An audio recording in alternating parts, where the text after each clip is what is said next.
good. Hey. All right, we good? Keep going. The clock, it's ticking. Off we go. 60 minutes. 60 minutes. 60 minutes.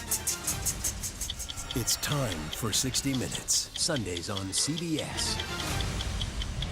Tonight, Eye on America. What happens when the largest employer in a small town shuts down? Then why are men's cancer rates rising faster than women's? And the Maui wildfires nearly took everything from this runner, but he found a way to keep going on the CBS.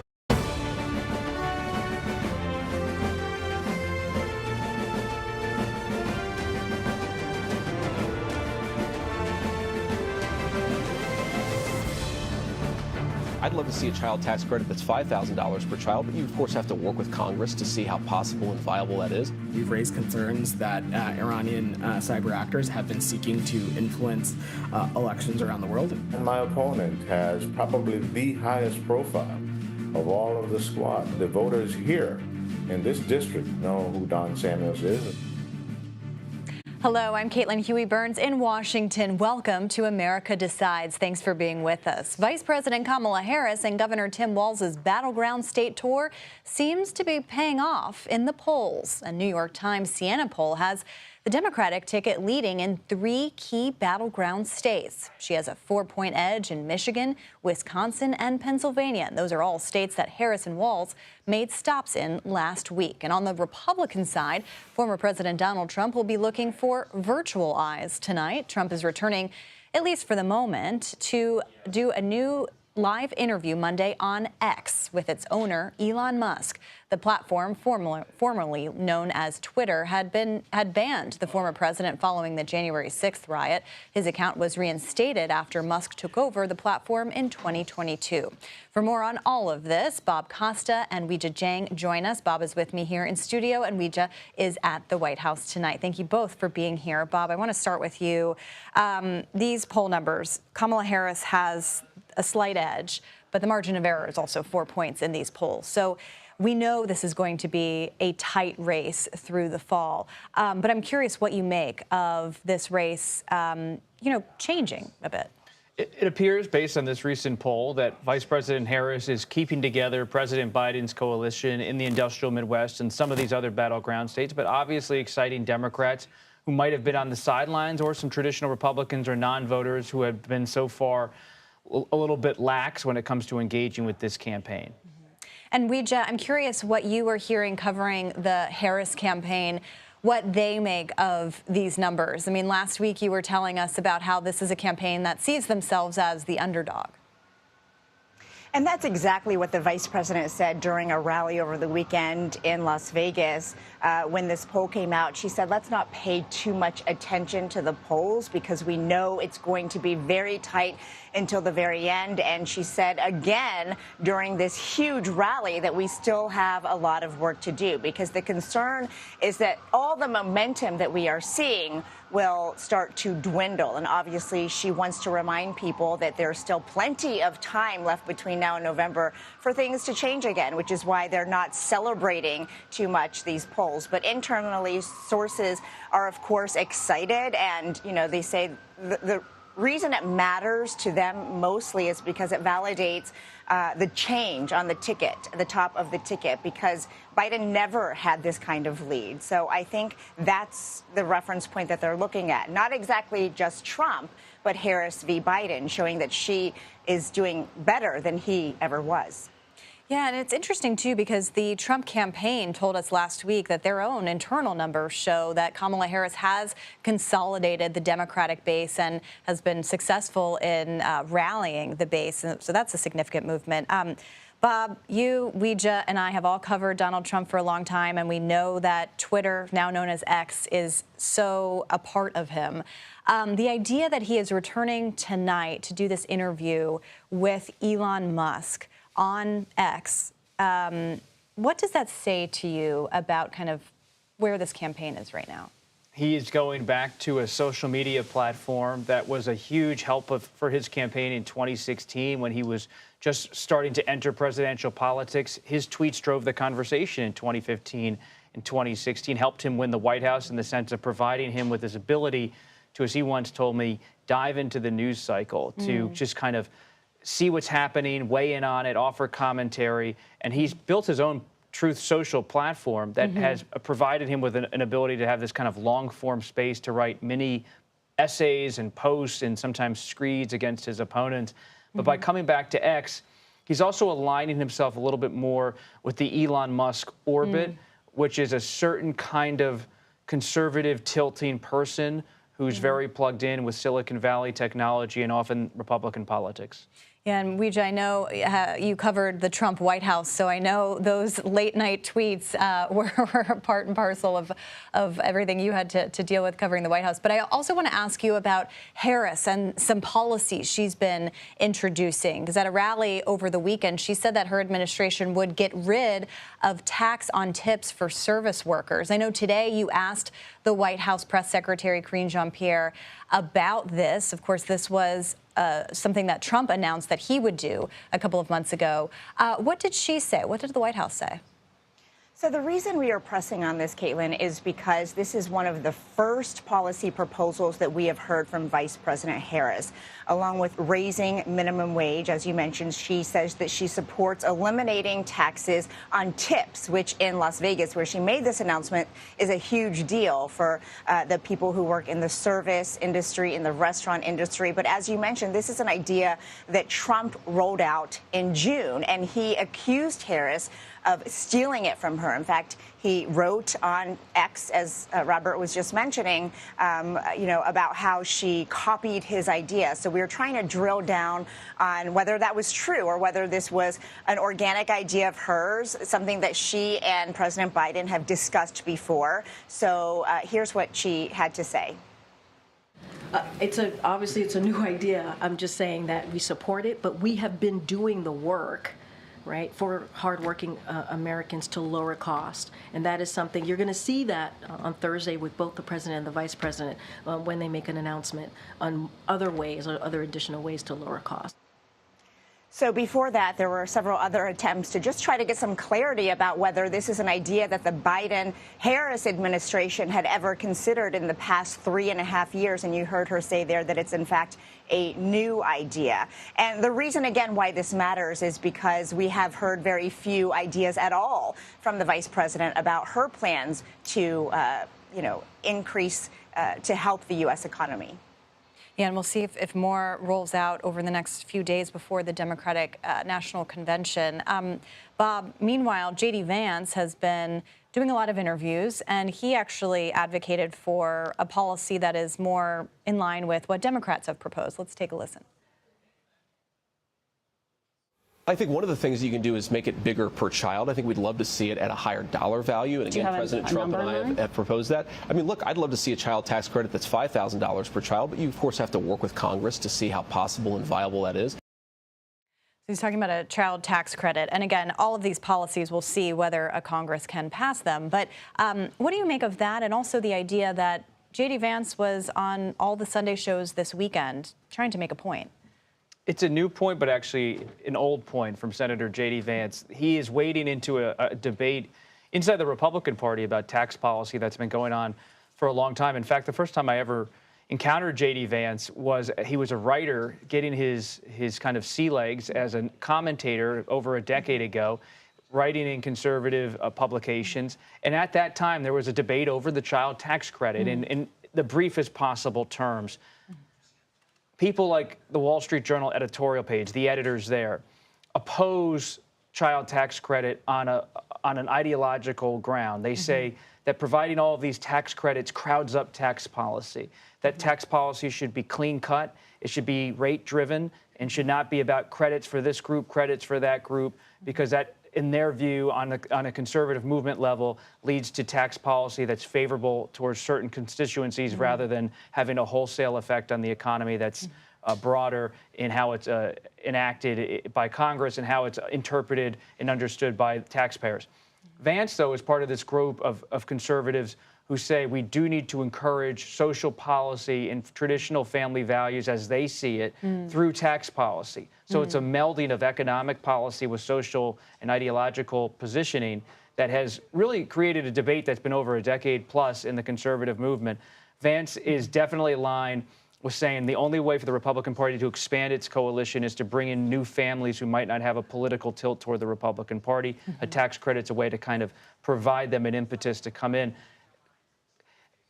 For Trump, it's interesting because he's so aligned sometimes with the business wing, but he put on the ticket someone who is more willing to tinker and tweak tax policy. Yeah, and we'll see if that has an appeal among those persuadable voters, particularly in the suburbs that both of these campaigns are trying to reach.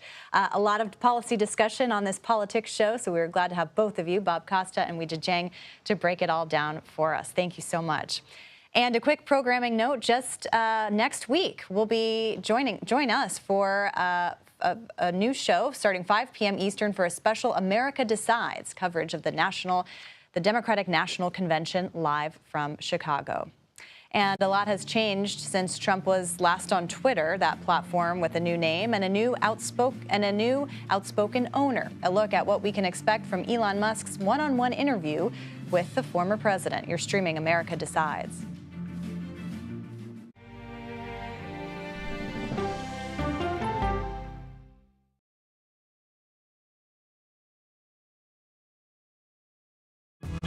Coming up, our series. Wait a minute. Tom, is that you working the camera? Keep leaning out of your close-up.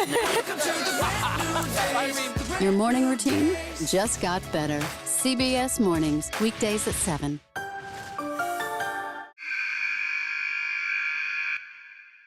I had progressively fallen deeper into the world of online sports betting. The risk is the rush. What do you think is driving the spike in popularity? I think it's legality. If it's legal, I'm going to use it. There are ways to bet when you are 18. We've created an epidemic of child gambling. You can't walk into a male dormitory in a college campus without sports betting happening. It's America's most neglected problem. I used sports betting as a way to escape, when in reality, I'm choosing self-destruction. Whatever I had left, it was gone. The purpose of the industry is to get you to play to extinction. And that means until all your money is gone. Go to the ends of the earth. Reach for the stars. Yeah, I just took off. That kind of thing. That's pretty good. Because there's always something new under the sun on CBS Sunday morning. An original documentary from CBS reports. That desired farm is a wonderful place to raise children, and it still is. Promises broken. Black Americans have been the target of racism and discrimination pretty much from the time they acquired ownership in the land. Costing black farmers hundreds of billions in generational wealth. They did everything to make sure we were run off that land. But communities are uniting to continue the fight. Collective ownership is powerful. To keep their land and their dreams alive. To watch my children play on land that we own means everything. So land is power. Most definitely. 40 Acres and a Mule, now streaming on the free CBS News app. People with developmental disabilities were once sequestered by the hundreds of thousands in institutions. Many of our fellow citizens are suffering tremendously because lack of attention, lack of imagination, lack of adequate manpower. Disability activists have since torn down barriers blocking them from living at home or in the community. We conclude that Title II of the ADA requires states to provide community-based treatment for persons with mental disabilities. But of the 16,000 people who remain in state-operated institutions, half are in 5 states, and Illinois is one of them. I don't want to live in the institution. It makes me feel discriminated against. Do you think there are people living in institutions in Illinois that don't need to be living there? Yeah, because they're proving it as soon as they get out.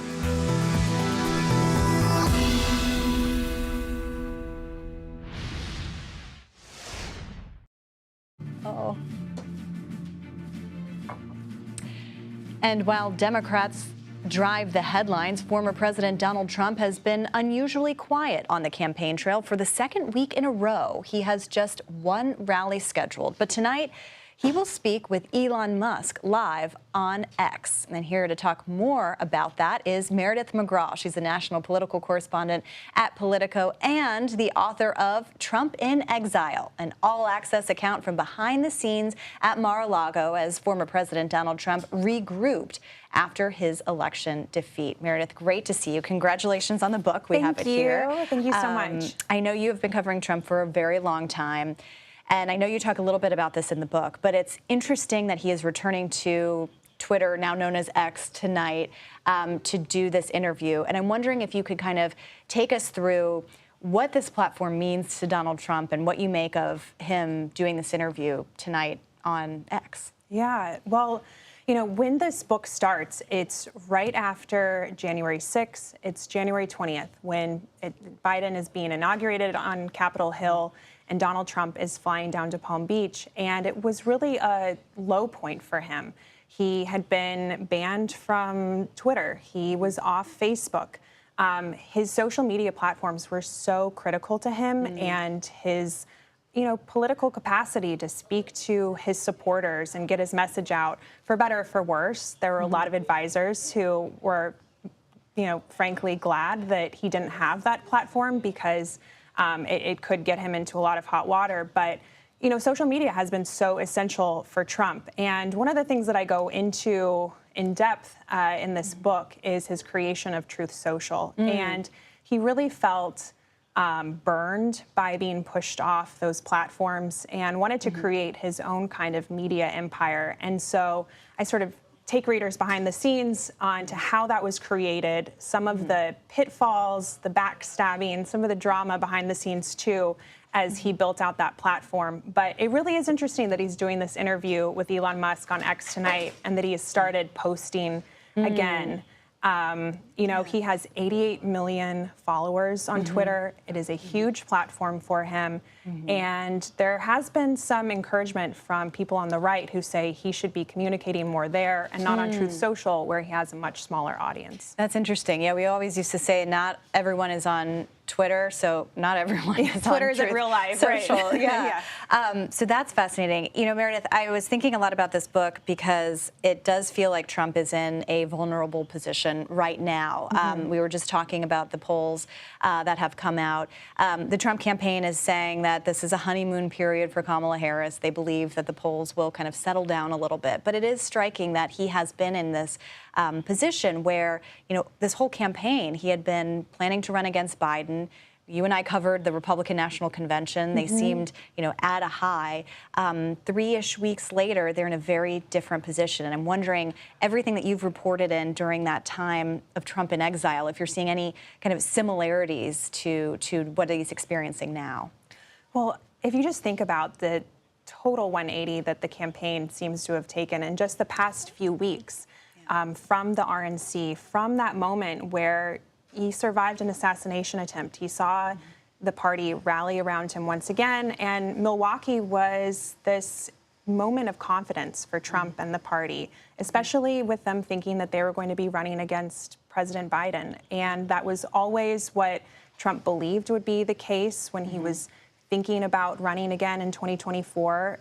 He had a lot of frustrations about the economy, about how the Biden administration was handling the border, and especially Afghanistan. That was a really motivating moment for Trump in his decision to run again. And so for there to be such a change at the top of the ticket, it has really put them on the back foot. And Trump and his campaign still haven't figured out a way to message around Vice President Kamala Harris being at the top of the ticket.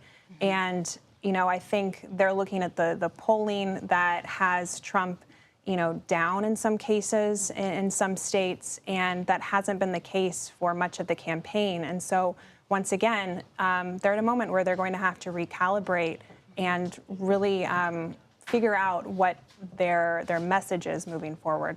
Yeah, and in times like these, you've always, look to who's he's surrounding himself with. And an interesting person that you kind of profile in this book is Susie Wiles, who is a campaign manager for Donald Trump.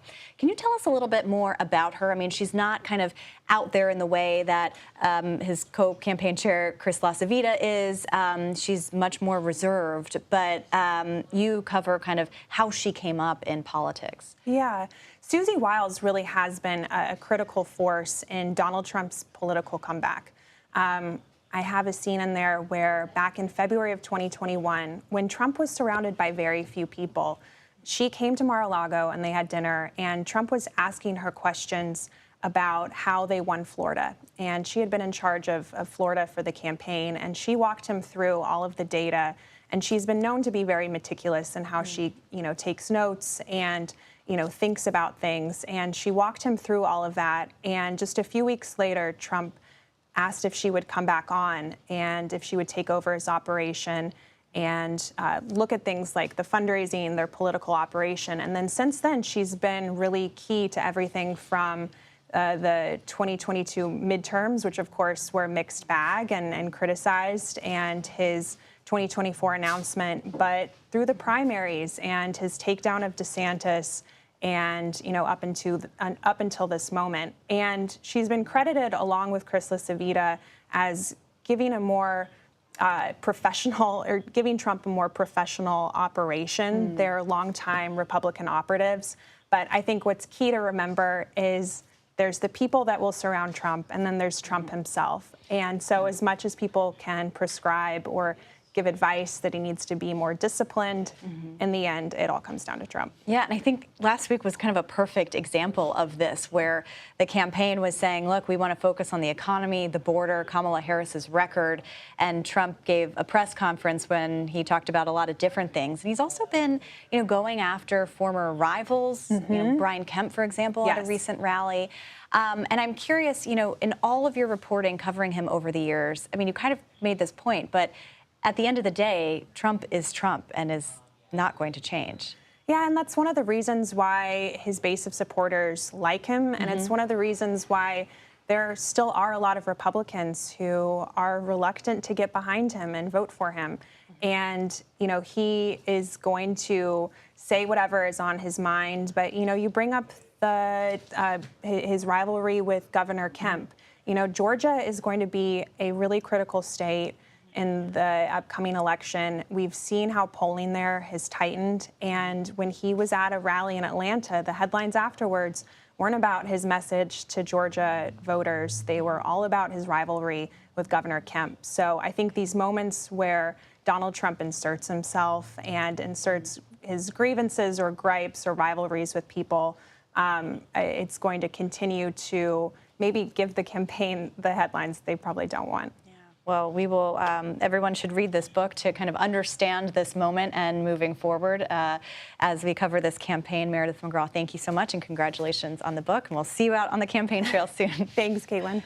And new concerns surrounding election security as the Trump campaign claims it was recently hacked. Why they're blaming Iran for the data breach. You're streaming America Decides.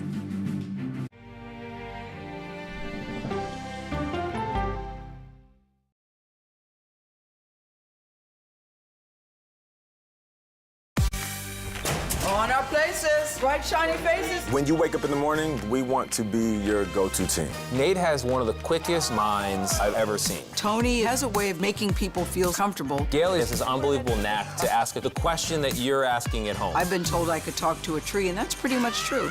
I don't go to work in the morning. I go for coffee with my two good friends, and we talk about the world. Your morning routine just got better. CBS Mornings, weekdays at 7.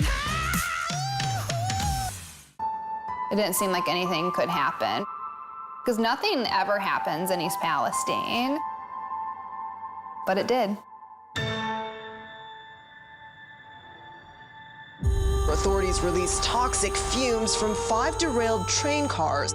Resident, please evacuate. Acute bronchitis due to chemical fumes. Did you ever have these problems before the derailment? No, ma'am. This neighborhood's not safe no more. We can assure the community that there's not vinyl chloride entering their communities. Then why are there so many people feeling these various symptoms of bloody noses or difficulty breathing, bronchitis? That's a hard question to answer. We're talking about one of the most blatant releases of a mixture of some of the most toxic chemicals that we've seen in America. I feel like now I have a duty to warn other communities. If my daughter has to watch me die of cancer, at least it saves someone else.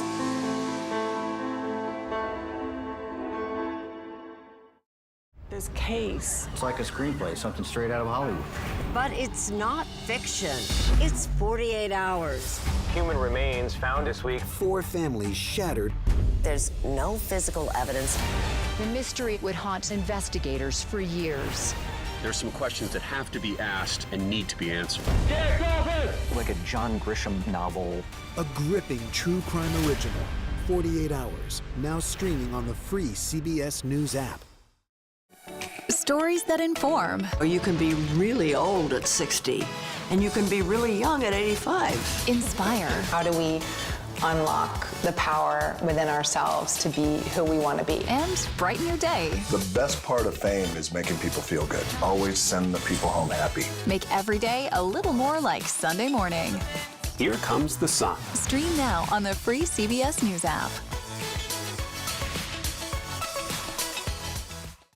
Hello, everyone, and welcome to our Dragon capsule here in space. Sightseers in space, the thrill of a lifetime. Seeing the Earth from space, it was so exhilarating. But the risks that come with the territory. There have been 4 fatal accidents. That's a 1% fatal accident rate. Might make you look before you launch. If you had 1 out of 100 airplanes falling out of the sky, we'd have a public crisis. Space tourism, now streaming on the free CBS News app. There are new concerns surrounding election security. Over the weekend, the Trump campaign claimed it was recently hacked, and it's blaming, without evidence, Iran for the data breach. CBS News confirms the FBI is investigating the hack. Nicole Skanga joins me now to discuss more of this. Okay, so what exactly do we know about what happened here? Yeah, Caitlin, here we go again. For the 3rd consecutive campaign cycle, we are seeing foreign hacking campaigns of presidential campaigns. This time we're talking about Iran. In the past, we've talked about Russia sort of getting the ball rolling. Yeah. Our viewers might recall that on Friday, CBS News had reported about a report that Microsoft put out revealing influence campaigns by Iran, as well as the malicious targeting of a presidential campaign. And in this report, Microsoft says that in June of this year, a group called Mint Sandstorm, it's a group run by the Islamic Revolutionary Guard Corps Intelligence Unit, sent a spear phishing email to a high-ranking official of a presidential campaign from a compromised email account of a former senior advisor. And so as we understand it, they gained access to a former senior advisor's campaign email and were able to send an email to a current advisor with some sort of phishing hyperlink that directed that current advisor to a domain controlled by this malicious group. Now, spear phishing is a pretty common tactic. Yeah. It tricks victims into sharing sensitive information because it looks like that email comes from a trusted source instead of from a malicious cyber criminal. Now, the report that Microsoft put out did not specify which presidential campaign we were talking about. But a day later, on Saturday, the Trump campaign came out and said, hello, it is us. They put out a statement. Stephen Chung, who's the campaign spokesperson, said, quote, these documents were obtained illegally from foreign sources hostile to the U.S., intended to interfere with the 2024 election and sow chaos throughout our democratic process. Okay, to make matters even more complicated, some news organizations, including Politico, which first reached out to the Trump campaign, said we received some of these leaked documents. So that prompted this statement from the Trump campaign. Yeah. We should note that CBS News has not independently confirmed the interference by Iranian actors, but we are piecing together all of this, connecting the dots, and continue to press the federal government for more information. All right. And do we know what the U.S. government has been saying, just quickly? The FBI says that it is investigating. It is looking into this matter. They have not attributed this attack of the Trump campaign to Iran explicitly, but we expect to hear more. The White House and the State Department deferring to the Department of Justice. All right, and I know you will be following all of these iterations for us in a wild news cycle that's getting even wilder. Nicole Skanka, thank you very much. And are we in the Harris campaign honeymoon phase, or could the Democratic ticket surge be here to stay? Our political panel weighs in on the new campaign's energy. You're streaming America Decides.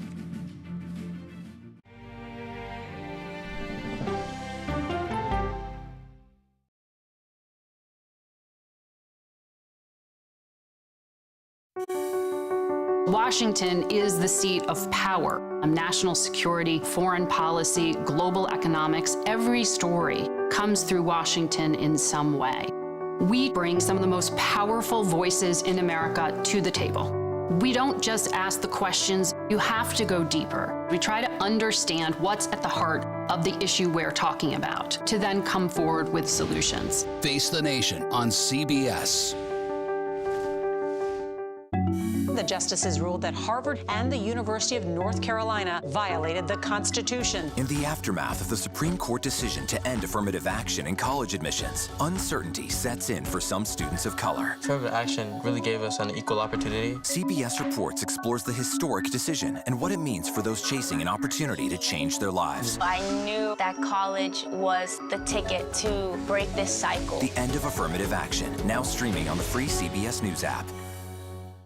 America Decides is your place for fact-based, unbiased reporting. At the White House, at the Capitol, on the campaign trail. What do you say to those in your party? Any cracks in the Republican Party? Our reporters and our anchors travel the country talking to voters like you about the issues that matter most. Immigration is really a factor right now that are going to be driving your decisions. What would you say to those who say, look, that's just democracy at work? Listening to you and bringing your voice into our coverage. I want a strong, proud America. Is democracy on the ballot in 2024? Let us help you decide. America Decides on CBS News 24/7. Stream our expanded one-hour program Monday through Thursday at 5 p.m. Eastern. An original documentary from CBS Reports. AI is among the most world-changing technologies ever. Curing diseases, scientific breakthroughs, making lives better. They can help us with medical discoveries, scientific discoveries, doing better agriculture, having cures for things like Alzheimer's. It's also going to really transform the way we work. The uplifting potential of artificial intelligence is limitless. It gives you a friend, somebody to chat with 24/7 that is non-judgmental. He makes me feel loved and desired. And so are its downfalls. The problem with all this AI is that it's unpredictable and uncontrollable. The choices we make now will have lasting effects for decades, maybe even centuries. The ChatGPT revolution, now streaming on the free CBS News app. We are about to see American weapons in the hands of Mexican cartels. A gun pipeline to Mexico. We are arming the cartels. 100%, no doubt about it. Happening right under our noses. Who's doing something about this? Nobody. A CBS Reports exclusive. Most Americans have no idea that we are effectively arming the enemy next door. This is the story the American people need to know. Arming cartels, now streaming on the free CBS News app. Influential radio host Charlemagne the God regularly said that President Biden didn't have what it took to energize voters heading into November. He has a very different look on Vice President Kamala Harris, arguing that her surge may be more than a honeymoon phase. Even if you're not a Democrat, if you're an independent, or undecided person, you haven't been energized for something in a long time. The last time we felt energy in a campaign was 2008 when President Barack Obama first ran. This feels like, whoa. So let's bring in our esteemed political panel, Jasmine Wright and Deepa Shivram. Jasmine is politics reporter for Notice, and Deepa is White House correspondent for NPR. Great to see both of you. I know you also covered Kamala Harris's presidential campaign all the way back in 2019, so you guys are the experts here. So this idea of Harris having a honeymoon phase, last week, the Trump campaign was calling it that, saying that it will dissipate. But we have seen in these polls that she has, at least at this point, consolidated, it seems, the Democratic Party base. I know you both have been covering her. Jasmine, I want to start with you. Are you surprised by any of that? And I'm also curious, whether you've seen a different kind of Kamala Harris than we all covered in 2019. Yeah, I'll just say I'm absolutely surprised by a lot of what we're seeing. Her very kind of impressive and swift consolidation of the Democratic Party. For those who were with us in 2019, I mean, I just don't know how you could have seen this happening. And for those who covered her at her time at the White House. She is somebody who was often ridiculed, often a lot of folks considered to be not up to par with being the vice president, certainly not up to par with being the leader of the party. But here she is now, I think, kind of looking at some of those people and smirking in her very prosecutorial way. And I think that you're also absolutely seeing a much different Kamala Harris than you saw in 2019. I mean, the people that she's been able to put in place, even though she's only been at the top ticket for 3 weeks, the lack of infighting that's been there, the lack of kind of almost seamless transition in a lot of ways to being the top of the ticket. I mean, I think that's something that even I think she in 2019 would be kind of surprised by. Yeah, and Deepa, I mean, you cover this White House as well. You know, it was just 3 weeks ago that this all changed, which feels like a lifetime ago. I'm curious, you know, what you've witnessed and in terms of your own reporting about, you know, whether this is, you know, she has a campaign infrastructure in the Biden campaign, so it seems like she was able to just adapt that. But any differences that you've seen in terms of how she was in the White House versus how she's campaigning now? Yeah, I mean, I think the timeline here is really working in Kamala Harris's favor, right? Like, all of us are whipping back and forth and being like 3 weeks feels like 3 years, but this is where Kamala Harris really digs in. And if you talk to people who've worked with her in the past, you talk to people who work with her now, one thing you will consistently hear is Kamala Harris is good in the clutch. In a crisis, this is where she, when her back is up against the wall, this is where she levels and is able to get it done. And that's what we've seen in the last 3 weeks is, you know, that wasn't the kind of Harris that you saw in the White House the last 4 years because there wasn't that need and that space for her. That's certainly not what we saw in 2019. In this moment, this is where, you know, it's kind of her time to take control and have that lane that is wide open for her. And she's really been able to lean in on that. Yeah, and it's interesting because she's campaigning as if she is independent of this administration, right? She's the sitting vice president. Right. And the Trump campaign has been arguing that this is, in their view, the Harris administration, right? They're trying to put everything that Biden, all of his vulnerabilities in terms of policy, onto Harris. Have you seen any attempts from Harris to distance herself from Biden? I don't think that she's particularly distancing herself from Biden, but I think that she is distancing herself from being an incumbent, right? Like she keeps saying that she is the underdog in this race. She wants Democrats to act like they are on the back foot, that they need to be aggressive and on the attack. And I think that you're going to start to see her not distance herself, but certainly differentiate herself from from the current president and his economy. We know that she's going to roll out her economic policy this week. That'll have distinctive pieces of the vice president in it. Particularly, I think we can expect to see a lot on the care economy, something that she talked about a lot about in 2019.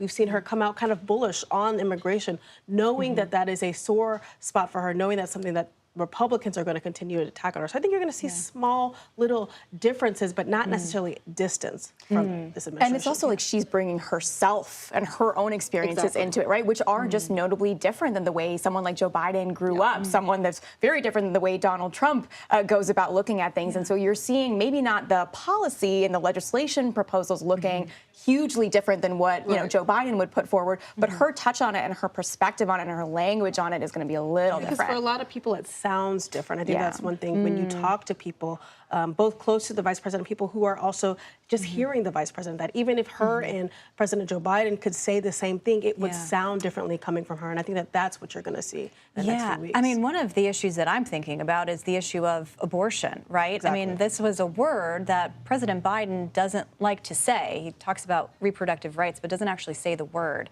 Deepa, I'm curious, you know, Donald Trump last week said that abortion is not as big of an issue as it used to be.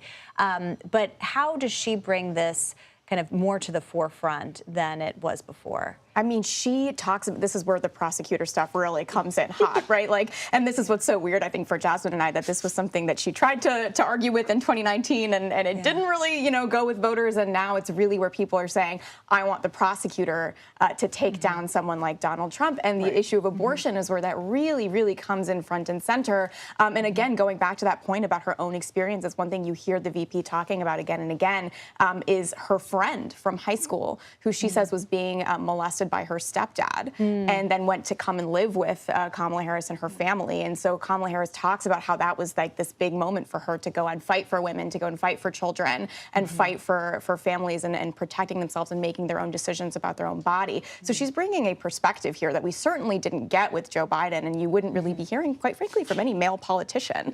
And it just comes across a lot stronger from her. Yeah, and it'll be interesting to see, too. I mean, the Democratic National Convention is next week. This will be, you know, basically her introduction to the country as the Democratic nominee. Have you heard anything about what's being planned in terms of maybe her speech or others that we're going to hear from? Well, I think we're starting to see kind of the speakers list drip, drip, drip out. Obviously, you're going to have your major Democratic players, President Obama, President Biden, President Bill Clinton, et cetera. But I think from her, you're going to hear a lot of her personal story, right? How she came to this position, how she came to be, how she came to fight in the way that she's fighting. But I think you'll also hear her vision for America, because that is something that this campaign is focused on, not just what's in the past, AKA former President Donald Trump, but what Democrats want to do in the future. All right, well, we will stay tuned. 80-ish or so days to go. Anything could happen between now and then. Anything. Jeeba, Jasmine, thank you so much for your time and reporting. We'll talk to you a lot over the next couple of months. Let's turn now, though, to the Middle East, because right now, Israel is bracing for a potential attack from Iran. CBS News foreign correspondent Deborah Patta joins us now from Tel Aviv. Deborah, it's good to see you. So there are reports suggesting a retaliatory attack from Iran or Hezbollah. That could happen in the next few days. What are you hearing?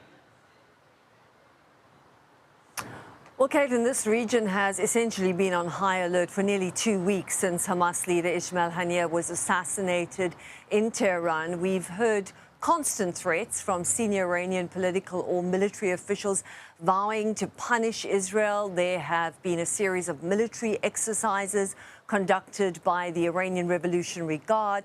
Airlines have rescheduled flights, and Israelis have been left feeling very anxious about what retaliation might mean, but with very few clues as to exactly how or when that will come. And that, of course, may be exactly what Iran wants, to create some kind of psychological terror where the fear of waiting is sometimes more terrifying than the actual event. Today, White House National Security spokesman John Kirby said the U.S. shares Israel's expectation that an attack could occur this week. But again, we have been hearing that there could be an attack for a while now.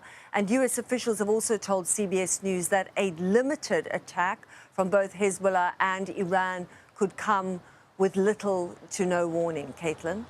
And Deborah, you know, at the same time, there are these negotiations for a ceasefire and hostage deal happening.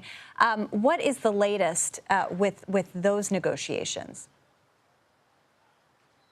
Caitlin, there's a flurry of diplomatic activity, mostly aimed at de-escalation. Everyone talks about it, but neither side seems prepared to take that first step. And part of that de-escalation is the hope that a new round of negotiations for a hostage and ceasefire deal supposed to take place later this week could help ease tensions.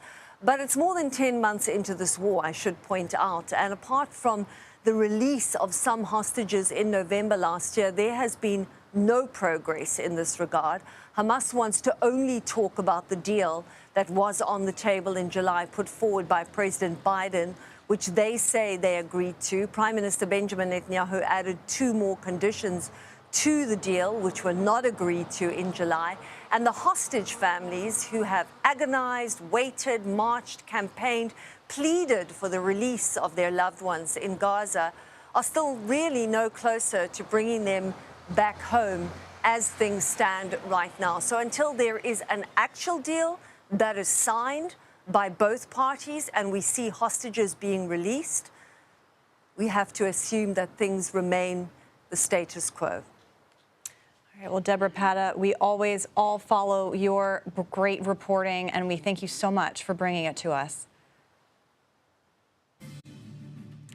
And he's a former tech investor and venture capitalist. So why does J.D. Vance support a big antitrust crackdown? We'll hear from the candidate himself. That's next. You're streaming America Decides.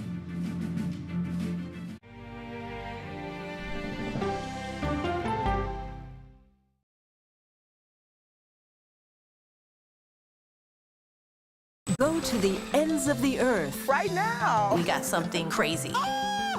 And reach for the stars. Here we are.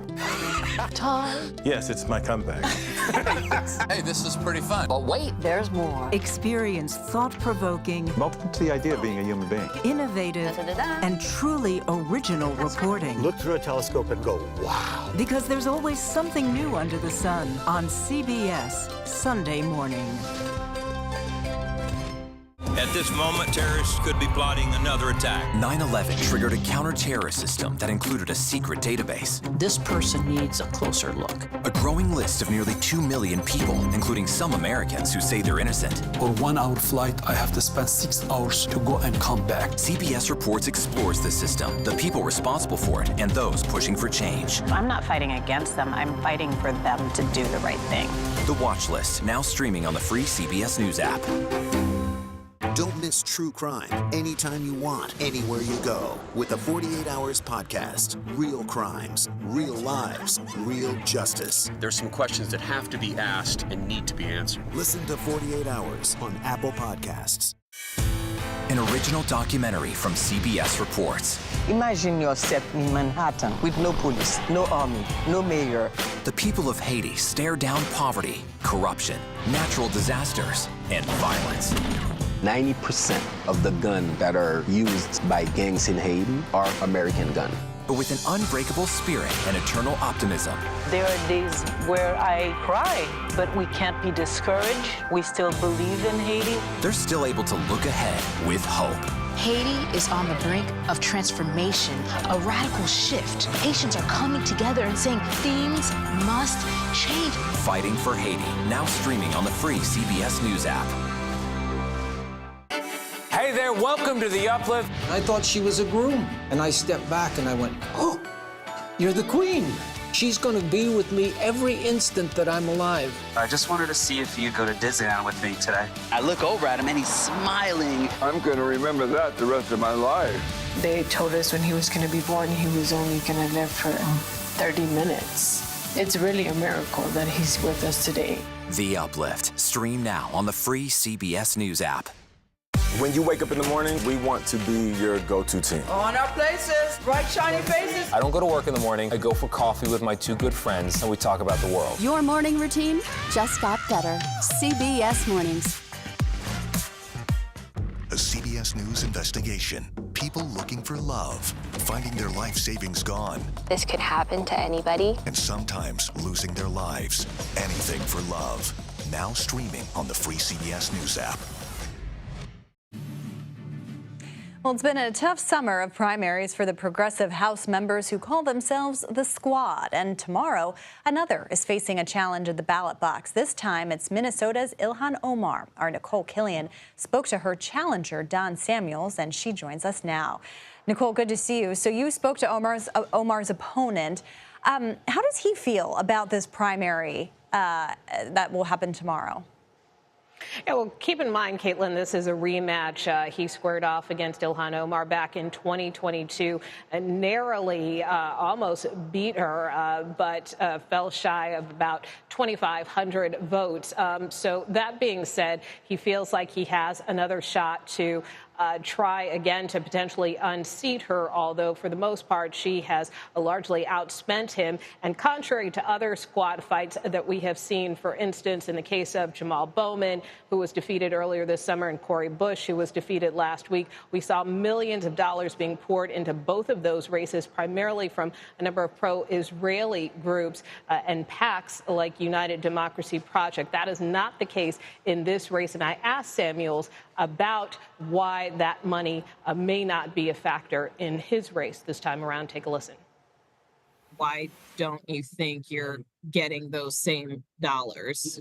It's a little bit of a mystery, and I could speculate. But one thing I do know is that my profile as a on the ground, day-to-day, studious and effective, pragmatic, progressive Democrat doesn't have the kind of drama around it that other races might have.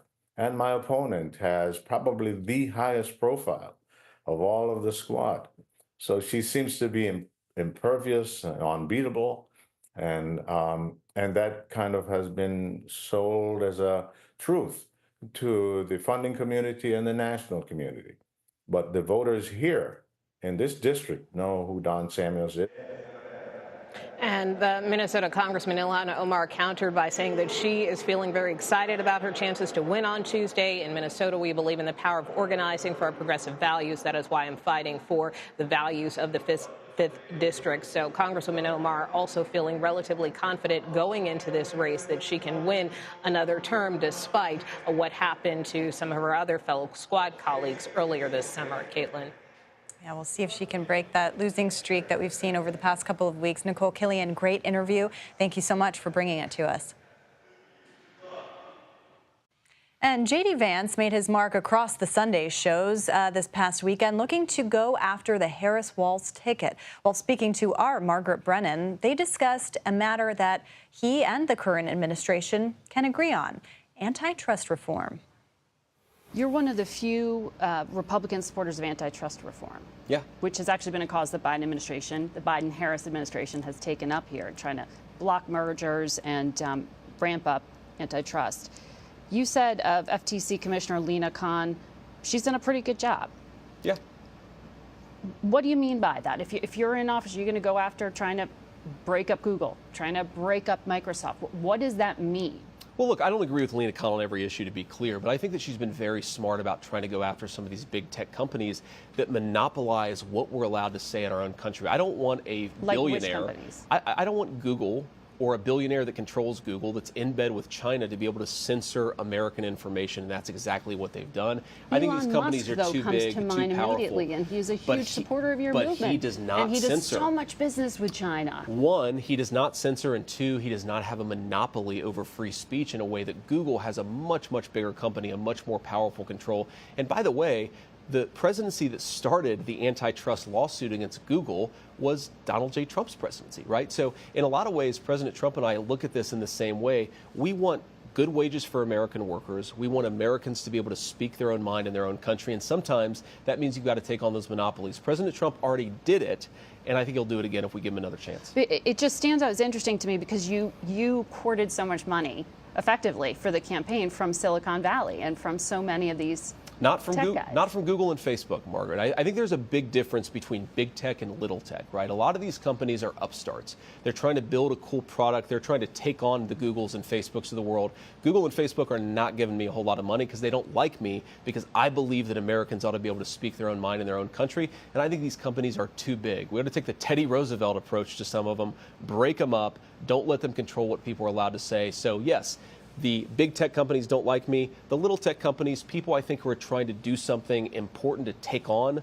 those big tech incumbents, yeah, a lot of them do support me, and I'm of course proud to have their support because we agree on a lot of big issues. So you're promising them less regulation of certain things? Is that what you're promising? Who? Small tech. You didn't give any names, so I don't know. Well, look, I mean, I think Twitter, for example, if you look at its user base and you look at how much control Google has over the digital advertising infrastructure, we ought to be going after some of those incumbents. And certainly, I don't think that Elon Musk has any monopoly. He's not using his company to try to destroy competitors. And that, to me, is when something crosses the line where you've got to be a little bit more focused on antitrust issues. And Donald Trump is going after the Justice Department. More on the $100 million lawsuit, as the former president says the government's 2022 raid on his Mar-a-Lago home was political persecution. You're streaming America Decides.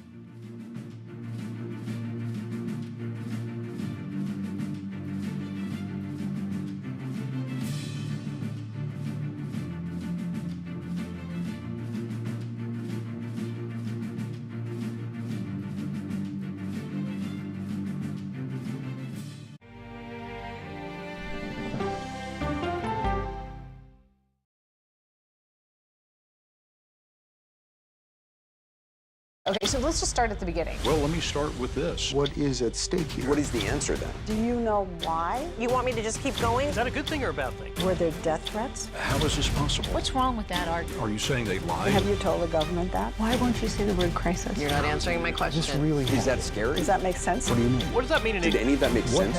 What's your response? What happened? Why? It's time for the CBS News Original 60 Minutes, Sunday on CBS and streaming on Paramount+. There is no more room in our city. New York City is receiving record numbers of migrants. Today, we're going to have more than 500 adults and children come through that door. Tensions rise as shelters reach max capacity. We don't have to take care of them. CBS Reports goes inside a crisis cities and families are facing as they fight to survive. The United States still has that glimmer of hope for people to come here. Fighting for a future. Now streaming on the free CBS News app. An original documentary from CBS Reports. Since you started La Soup in 2014, do you have any sense as to how much food you've rescued from the landfill? We've rescued 4.5 million pounds. I can't even fathom how much food that is. And that's one little person in one little city in America. We're going to call this chicken piccata. We did 450 of these meals today. This is the exact dish that you and I are going to have. Yep. Oh, really good. Is it good? Mm-hmm. Having a plan of how to keep people fed should be in every single city. If we eliminated food waste, could we eliminate hunger? Yes. Eating Trash, now streaming on the free CBS News app. America Decides is your place for fact-based, unbiased reporting. At the White House, at the Capitol, on the campaign trail. What do you say to those in your party? Any cracks in the Republican Party? Our reporters and our anchors travel the country talking to voters like you about the issues that matter most. Immigration is really a factor right now that are going to be driving your decisions. What would you say to those who say, look, that's just democracy at work? Listening to you and bringing your voice into our coverage. I want a strong, proud America. Is democracy on the ballot in 2024? Let us help you decide. America Decides on CBS News 24/7. Stream our expanded one-hour program Monday through Thursday at 5 p.m. Eastern. When people say who's first to get in the morning, that would be me. Morning news matters because it sets the tone for your day, and it's a way of getting you started. Day to day, that first draft of history, it happens right here. We're going to uplift you. We're going to send you out your way. We take you places, we teach you new things, and we make you feel like, you know, it's not all bad. People say to me, you always seem to be having a good time. And you know what? You're right. Your morning routine just got better. CBS Mornings, weekdays at 7. Donald Trump is planning on suing the Justice Department for $100 million over the raid on Mar-a-Lago. In a memo, the former president's legal team called the August 2022 search, quote, political persecution. CBS News campaign reporter and attorney Katrina Kaufman joins us now. Katrina, good to see you. So the former president is claiming that he'll sue. Walk us through what this actually means and what happens next.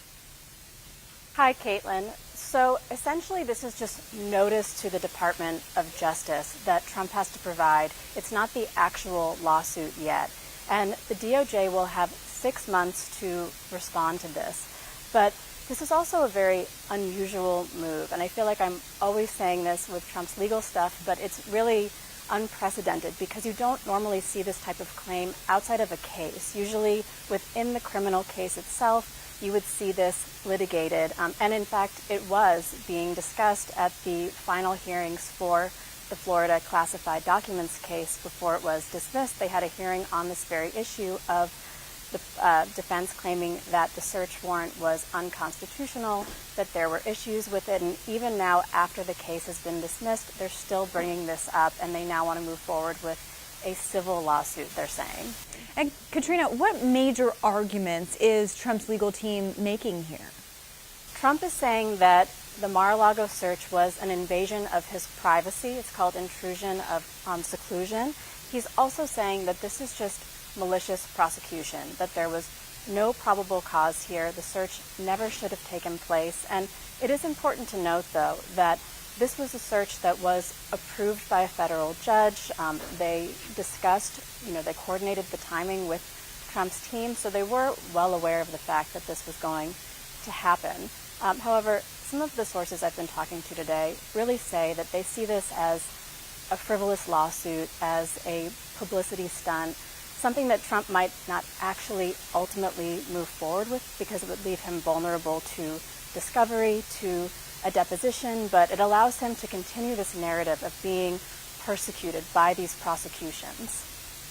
And our audience will remember that that classified documents case against Donald Trump has been dismissed. And I'm curious how that case being dismissed would impact a potential lawsuit here. Well, they're using it as part of their argument, Caitlin.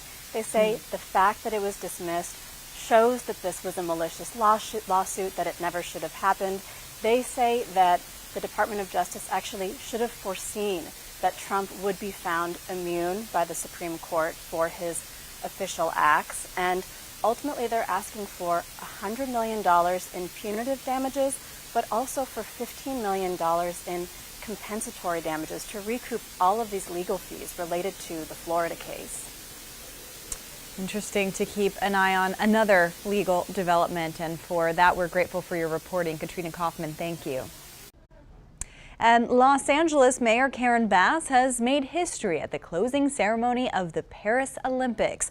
Bass received the Olympic flag on Sunday night, making her the first ever black woman mayor to do so. Bass then handed it off to gymnast Simone Biles.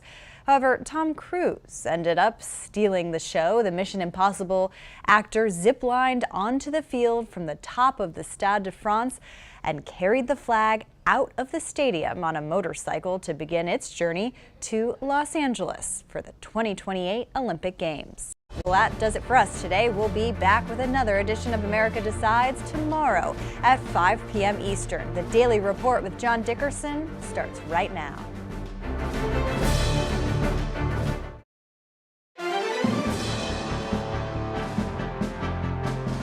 Welcome to the Daily Report for Monday, August 12, 2024. I'm Jerika Duncan in for John Dickerson. The U.S. deploys reinforcements to the Middle East as Israel braces for an attack. We'll explain what that means for efforts this week to